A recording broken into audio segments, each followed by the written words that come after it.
Hello mga pards, welcome back. Join me how to make sushi rice. Hugasan muna natin ang ating mga kamay, magsabon at gumamit ng maligamgam na tubig. At pagkatapos natin maghinaw ng kamay, kumuha tayo ng gloves sa magkabilang kamay natin at isuot. Pagkatapos kumuha tayo ng vinegar. 1:3 po ang ratio ng ating vinegar. Sa 3 gatang na kanin na sinaing natin, 1 gatang na vinegar naman ang katumbas ito sa buong sinaing. At yan ay binagsak na natin ang kanin, napakainit ito, mag-iingat kayo. Pagkatapos, ibubuhos po natin dito ang vinegar. Kung tawagin po natin ito ay sushi seasoning for sushi rice. Pagkatapos mga parts, tamang halo lang po ang gagawin natin. Huwag niyo pong kahaluin ng maigi dahil magiging sali ang kanin at pangit na po yun kapag hindi masyadong maganda ang pagkakahalo.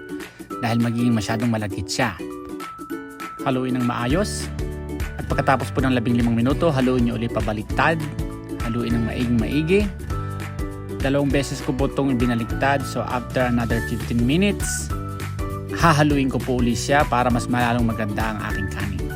At para po ma-distribute na maayos ang ating vinegar. So ito na po yung huling halo. Binawasan ko na po yan. Inilagay ko na po para mas madaling lumamig. Pagkatapos po niyang lumamig, ito na po ang ating finished product. Maraming salamat mga pards. Keep following and sharing the video. Thank you!